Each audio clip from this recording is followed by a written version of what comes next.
So పర్సంటేజ్కి సంబంధించి amount కనుక్కునేది.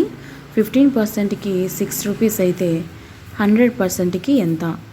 So ఈ question ఎలా చేయాలి అంటే 100 into 6/15. So 5 టేబుల్తో 5 3s 15 and 5 20 times 100 పోతుంది. So 3 1s 3 2s. So remaining ఎంత ఉంది? 20 ఇంటూ 2. సో 20 ఇంటూ 2 అంటే 40 అనేది ఆన్సర్ వస్తుంది. నెక్స్ట్ క్వశ్చన్, 1%కి 3 అయితే 100%కి ఎంత? సో ఈ క్వశ్చన్ ఈజీ క్వశ్చన్. 100 ఇంటూ 3/1 అంటే మనకు 300 అనేది ఆన్సర్ వస్తుంది. నెక్స్ట్ క్వశ్చన్, సో ఇక్కడ 38%కి 247 అయితే 100%కి ఎంత? సో ఈ క్వశ్చన్ ఎట్లా? 100 ఇంటూ 247/38. సో దీన్ని మనం 2 టేబుల్తో క్యాన్సిల్ చేసుకుంటే 2 19s 2 50s. సో మళ్ళీ 19 టేబుల్తో 247 క్యాన్సిల్ చేస్తే 19 1s 19, 19 13 టైమ్స్ పోతుంది, అంటే 19 1s 19. సో ఇక్కడ మనకి 5 అనేది ఉంటుంది. సో 57 అంటే 19 3s. సో అంటే 13 టైమ్స్లో మనకి 247 అనేది పోతుంది. సో 50 ఇంటూ 13 అంటే మల్టిప్లై చేసుకుంటే ఆన్సర్ వచ్చేసి మనకి 650 అనేది వస్తుంది. నెక్స్ట్ క్వశ్చన్, సో ఇక్కడ 64%కి 368 రూపీస్ అన్నారు. అయితే 100%కి ఎంత? సో ఇప్పుడు 100 ఇంటూ 368/64. సో 2 టేబుల్తో క్యాన్సిల్ చేస్తే 2 3s 2 2s. So 250 times. So ఇక్కడ మనము ఇప్పుడు 8 టేబుల్తో క్యాన్సిల్ చేసుకుంటే 8 4s. సో నెక్స్ట్ మళ్ళీ 8 4s 32 అవుతుంది. సో 48 అంటే 8 6 48. సో అప్పుడు మనకి 50 ఇంటూ 46. సో ఇప్పుడు మళ్ళీ 4 టేబుల్తో క్యాన్సిల్ చేసుకున్నట్లయితే, సో 2 టేబుల్తో క్యాన్సిల్ చేస్తే 223 టైమ్స్, మళ్ళీ 2 1s 2 25s. సో ఇప్పుడు 25 ఇంటూ 23. సో 25 ఇంటూ 23ని మనం మల్టిప్లై చేసుకుంటే మనకి 575 ఆన్సర్.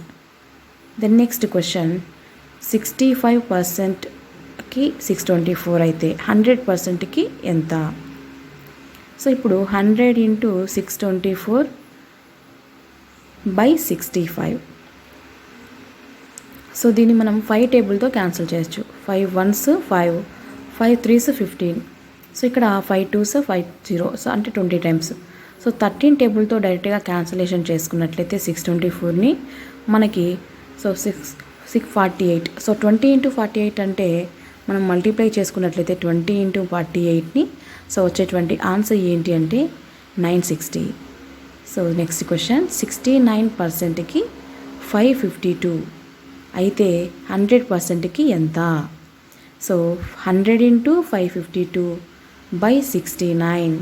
సో ఇప్పుడు మనం దీన్ని ఎలా క్యాన్సిలేషన్ చేస్తున్నాము ఒకసారి చూడండి. సో ఇక్కడ మనం 69ని ఏ టేబుల్తో క్యాన్సిలేషన్ చేస్తున్నాం? 2 టేబుల్తో, 3 టేబుల్తో. So 3 2s 6, 3 3s 9. సో అక్కడ కూడా అంతే same. 3 1s 3, 3 8s 24, 3 4s 12. So 23 టేబుల్తో డైరెక్ట్గా మనము 184ని క్యాన్సిలేషన్ చేసుకున్నట్లయితే 23 1s 23 8. సో 100 ఇంటూ 8 అంటే 800. నెక్స్ట్ ఈజియెస్ట్ క్వశ్చన్ చూడండి, 11%కి 11 అయితే 100%కి ఎంత? So easiest question, 100 into 11/11. 11 11 cancel అయిపోతే 100 అనేది ఆన్సర్ వస్తుంది.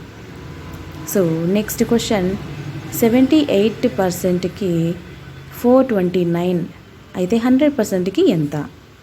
సో ఇప్పుడు 100% అంటే ఇంటూ, సో 100 ఇంటూ 429/78.